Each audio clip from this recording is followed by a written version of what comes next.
Hi guys, welcome back to Trinkers YouTube channel. My name is Shubham and आज हम future and options के basic समझने वाले हैं।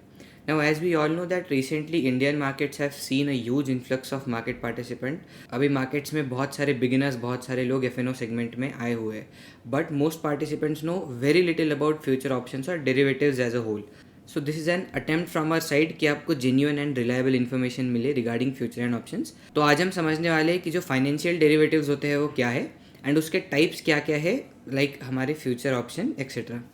सो लेट स्टार्ट नाउ। अगर हम डेफिनेशन से जाए, so derivatives are financial contracts whose value is link to the value of an underlying asset. मतलब जो हमारा फाइनेंशियल डेरिवेटिव होते हैं वो अपनी वैल्यू किसी एक अंडरलाइंग से डिराइव करता है। तो ये प्रॉपरली समझने के लिए हम एक कर्ड और मिल्क का एग्जाम्पल लेते हैं। Now as we all know, जो हमारा कर्ड होता है that is a derivative of milk. तो इसका मतलब ऐसा है, changes in milk price will lead to changes in curd का प्राइस। अगर मिल्क का प्राइस बढ़ जाता है तो कर्ड का प्राइस भी जाहिर सी बात है बढ़ जाएगा, एंड अगर मिल्क का प्राइस कम होता है तो जाहिर सी बात है कि कर्ड का भी प्राइस कम हो जाएगा। Now similarly in finance we have financial derivatives whose value is derived from an underlying. तो इसका मतलब क्या है कि जो भी हमारा फाइनेंशियल डेरिवेटिव होता है वो अपनी वैल्यू किसी एक अंडरलाइंग से डिराइव करता है, एंड अगर अंडरलाइंग की प्राइस ऊपर नीचे होती है तो उसी टाइम हमारे फाइनेंशियल डेरिवेटिव की प्राइस भी ऊपर नीचे होती है। नाउ अगर दोनों कोरिलेटेड है तो why do people choose financial derivatives, उसका रीज़न हम आगे जाके देखेंगे। बट अभी आप इतना समझ लीजिए कि जो हमारा फाइनेंशियल डेरिवेटिव है उसकी वैल्यू एक अंडरलाइन पे डिपेंड करती है। सो डेरिवेटिव्स लाइक हमारे फ्यूचर एंड ऑप्शन अपनी वैल्यू किसी एक अंडरलाइन से डिराइव करते हैं, एंड वो अंडरलाइन क्या हो सकता है, वो अंडरलाइन अलग अलग एसेट क्लास हो सकते हैं, लाइक हमारे स्टॉक्स, हमारे bonds, it can be currency, it can be commodities etcetera. So ये था एक ओवरव्यू हमारा कि एक्चुअली जो हमारा फाइनेंशियल डेरिवेटिव्स होते हैं वो क्या है। अब हम उनको डिटेल में समझेंगे। तो अगर हम देखें कि हमारे फाइनेंशियल डेरिवेटिव के टाइप्स कौन से हैं, so there are mainly 4 types of financial derivatives that are हमारे ऑप्शंस, हमारे फ्यूचर्स, देन आते हैं हमारे फॉरवर्ड्स, एंड देन आते हैं हमारे swaps. Now since we are interested in stock markets we will mainly focus on हमारे options as well as futures, but हाँ, हम ये भी देखेंगे कि हमारे फॉरवर्ड्स एंड स्वॉप्स क्या है एंड वो कैसे यूज़ होते हैं। सो एज आई सेड, हमारे जो डेरिवेटिव्स होते हैं those are financial contracts whose value is link to the value of an underlying asset, and these financial contracts are very complex in nature. इसीलिए उनको प्रॉपरली समझना बहुत इंपॉर्टेंट है, क्योंकि अगर आप किसी एक इंपॉर्टेंट चीज़ को मिस कर जाते हो तो देन आपके लॉसेस होने के चांसेस बढ़ सकते हैं। जो हमारे फाइनेंशियल डेरिवेटिव्स होते हैं लाइक हमारे future and option, they are use for various purposes like speculation, hedging etcetera. Mainly दो ही है, either someone will use to speculate on the underlying और someone will use to hedge their portfolio और positions. जो हमारे derivatives होते हैं they are either traded over the counter और they are also traded on exchanges. So इसमें जो हमारे ऑप्शंस है एंड फ्यूचर्स है ये एक्सचेंज पे ट्रांजैक्शन होता है इनका, एंड जो हमारे फॉरवर्ड एंड स्वॉप्स है those are over the counter. इनके क्या प्रोज एंड कॉन्स है वो हम आगे जाके देखेंगे। So let's start with our option. So options are financial derivative contract that gives the buyer the right but not the obligation to buy or sell any underlying asset at a specific price which is referred to as the strike price during a specific period of a time। तो इसका कहना ऐसा है कि हमारा जो financial derivative है, हमारा जो ऑप्शन है, that gives the buyer the right but not the obligation. मतलब जो हमारा ऑप्शन बायर है उसके पास हक है but he is not obligated कि उसको अपना जो कॉन्ट्रैक्ट है उसको ऑनर करना है कि नहीं। जो हमारे ऑप्शंस होते हैं those options are broadly categorised into 2 main types, जो हमारे अमेरिकन होते हैं एंड यूरोपियन ऑप्शंस होते हैं। जो हमारे अमेरिकन ऑप्शंस होते हैं that can be exercise at any time. जो हमारे यूरोपियन ऑप्शंस होते हैं that can be exercise only at expiration date. Now in India since we have European options, हम यूरोपियन ऑप्शंस पे ही ध्यान देंगे।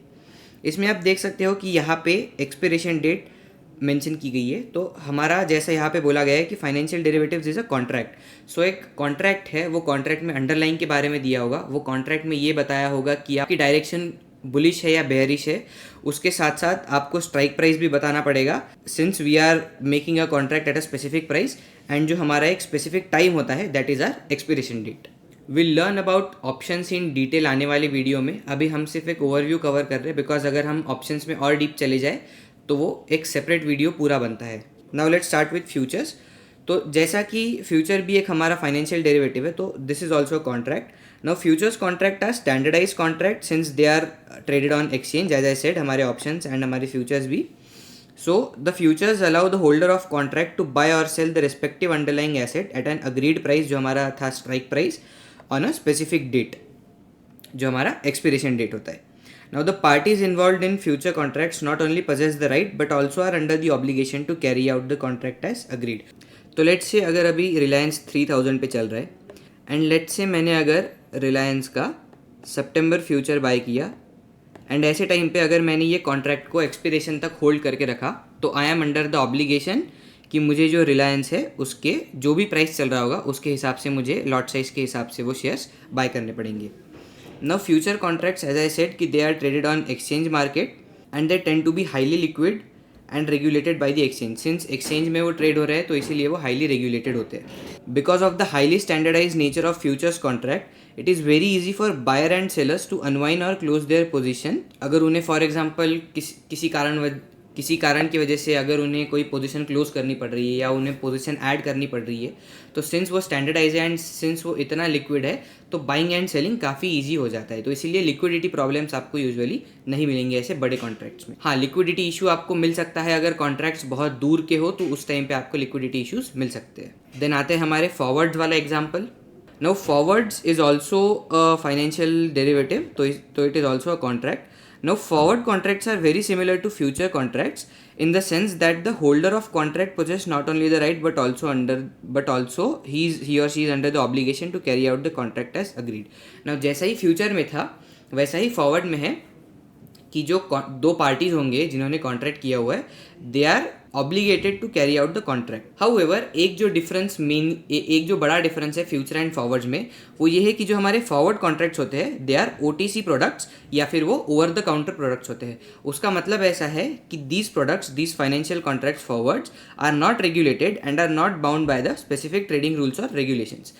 Now since these forward contracts are unstandardized, they are very customizable to suit the requirement for both the parties involved. And since ये इतने customized होते हैं, ये इतने flexible होते हैं, इसीलिए usually people tend to hold these contracts until expiry. इसके बाद आते हैं हमारे swaps. Now swaps are basically derivative contracts that involves two holders or two parties in a contract to exchange financial obligations. एक example हो सकता है interest rate swaps which is a most common example that is use by investors. तो इसका example क्या होगा? Let's say कि एक कंपनी ए है एंड कंपनी बी है. कंपनी ए के पास एक वेरिएबल इंटरेस्ट रेट वाला लोन है एंड हमारी जो कंपनी बी है उसके पास एक फिक्स्ड इंटरेस्ट रेट वाला लोन है.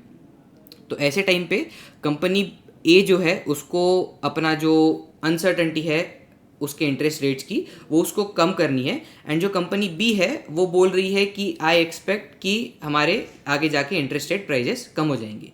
तो ऐसे टाइम पे दोनों एक इंटरेस्ट रेट स्वैप अग्रीमेंट में आते हैं जिसमें जो कंपनी ए थी जिसका हमारा वेरिएबल इंटरेस्ट रेट था अब उसको कंपनी बी का फिक्स्ड इंटरेस्ट रेट पे मिलेगा. सो हमारा जो कंपनी ए है that now page a fixed interest rate जो उसको चाहिए था तो उसको स्टेबिलिटी मिल गई. एंड जो हमारी कंपनी बी थी विच वाज एक्सपेक्टिंग कि अभी इंटरेस्ट रेट गिर जाएंगे तो इसकी वजह से उसने अभी फ्लोटिंग रेट लिया है ताकि अगर इंटरेस्ट रेट्स ड्रॉप हो तो कंपनी बी को प्रॉफिट हो. तो ऐसे टाइम में company A and company B ने म्यूचुअली अपने अपने प्रॉफिट के हिसाब से एक इंटरेस्ट रेट स्वैप में एंट्री ली एंड उसकी वजह से स्वैप इज ऑल्सो हमारा डेरिवेटिव कॉन्ट्रैक्ट एंड ये था एक example. So now that we have a basic understanding of what are financial derivatives specially हमारा future and options. Let's see why so many people choose to invest और trade in FNO rather than buying these stocks in cash. तो यहाँ पे mainly आते हैं हमारे advantages of derivatives जो कि है हमारे risk management, leverage and diversification. So derivatives are a very strong tool for managing risks. जो हमारे डेरिवेटिव्स होते हैं इन्वेस्टर्स यूज़ करते हैं those derivatives to protect against the price changes and uncertainty. For example अगर कोई इन्वेस्टर है जिसका बहुत सारा करोड़ों का पोजीशन है एंड मोस्टली वो निफ्टी 50 के स्टॉक्स लेके बैठा है तो ऐसे टाइम पे इफ लेट्स से कि निफ्टी 50 फॉल्स फॉर सम और दी अदर रीजन तो ऐसे टाइम पे उसकी बहुत सारी वैल्यू लूज हो सकती है. तो व्हाट कैन ही और she do? He can either short the Nifty futures, और he can buy a put option, और he can sell a call option. तो ऐसे बहुत सारी चीज़ें होती है। तो ऐसे टाइम पे हमारे जो फाइनेंशियल कॉन्ट्रैक्ट्स होते हैं लाइक फ्यूचर एंड ऑप्शंस और इवन अदर फाइनेंशियल डेरिवेटिव्स, तो ऐसे टाइम में ये एक बहुत इफेक्टिव टूल होते हैं फॉर रिस्क मैनेजमेंट। सेकंड है हमारा लेवरेज। रिस्क मैनेजमेंट तो एक रीज़न हो गई in terms of hedging, but जो सेकंड चीज़ मैंने बोला था for using financial derivatives, that is our leverage. तो हेजिंग के साथ साथ people also use it for speculation, तो इसमें लेवरेज का काफ़ी एक बड़ा हिस्सा होता है। तो derivatives enable investors and traders to control larger position with relatively small upfront investment, magnifying their returns as well as जो लॉसेज होते हैं वो भी मैग्नीफाइंग होते हैं। An investor or trader using options can achieve a significant gain with a fraction of capital required to buy the underlying asset। जैसे for example अगर कोई कॉल ऑप्शन लेता है तो ऐसे टाइम पे उन्हें सिर्फ एक छोटा सा प्रीमियम देना होता है, एंड उस टाइम पे अगर जो हमारा अंडरलाइंग होता है वो बहुत बढ़ जाएगा तो कॉल ऑप्शन की वैल्यू भी बहुत ज़्यादा बढ़ जाएगी। हमारा लेवरेज 4 to 5 टाइम्स होता है। तो ऐसे टाइम पे अगर कोई इन्वेस्टर और ट्रेडर की डायरेक्शन करेक्ट होती है तो ऐसे टाइम में उन्हें बहुत अच्छे प्रॉफिट्स मिल सकते हैं with just a fraction of investments.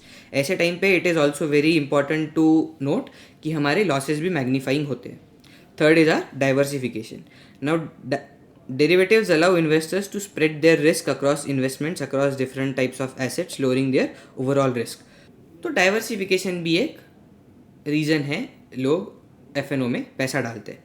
किसी किसी इन्वेस्टर्स को अपना पूरा पैसा सिर्फ इक्विटी सेगमेंट में नहीं लगाना होता, किसी किसी को हम किसी किसी को अपना पैसा पूरा कमोडिटी सेगमेंट में नहीं लगाना होता। तो ऐसे टाइम में they invest in different avenues, तो उसमें से एक एवेन्यू है हमारा डेरिवेटिव्स। तो ये तो हो गए advantages. Now with these advantages we need to be careful of the risks too. तो चलो अभी हम देखते हैं रिस्क्स उसके। One of the most common risk is the complexity and understanding of financial derivatives. जो हमारे डेरिवेटिव्स होते हैं they are quite complicated and usually need a good understanding if you want to make profits in them. अगर properly नहीं समझते हैं, जो कि बहुत सारे लोग नहीं समझते हैं, that can lead to financial losses. Traders and investors need to learn about them, or if they don't know, they need to seek professional advice before getting involved in the derivatives trading, क्योंकि जैसा मैंने बोला इसमें leverage होता है, so it is quite risky. Second आता है हमारा leverage risk. Now while leverage can increase profit, it also raises the chances of big losses too.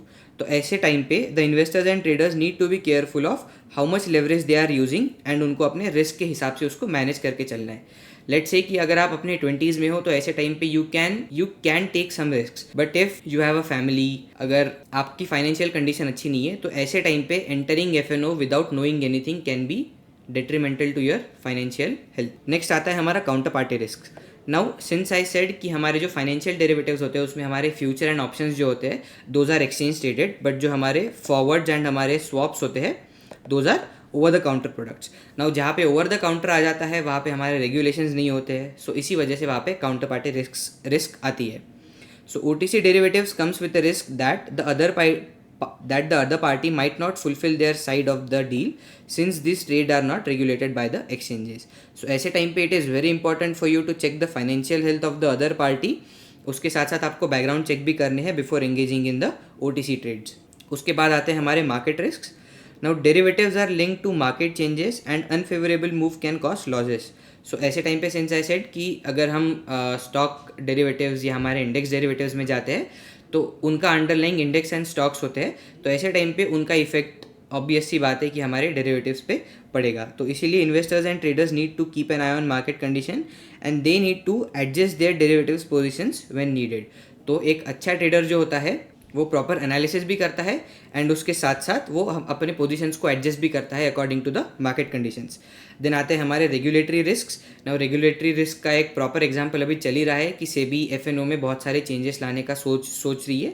तो ऐसे टाइम पे हमारे रेगुलेटरी रिस्क होते हैं that changing regulations can affect the derivatives market which brings uncertainty and new rules. Investors and traders should stay updated on this regulatory changes as well as they need to adjust their strategy to manage the risk. Now जैसा कि अभी SEBI FNO में कुछ FNO contracts में कुछ changes लाने का try कर रही है, तो ऐसे टाइम पे जाहिर सी बात है अगर कुछ मेजर चेंजेस आते हैं तो जो मार्केट है, जो हमारा FNO सेगमेंट है, उसमें भी हमें काफ़ी चेंजेस दिख सकते हैं। तो ऐसे टाइम पे इट इज़ इंपॉर्टेंट कि आप जो लेटेस्ट न्यूज़ है उस पर अपडेटेड रहे एंड अगर कुछ न्यूज़ आती है तो उसके हिसाब से अपने पोजिशंस को, अपने स्ट्रेटजीज़ को एडजस्ट करें।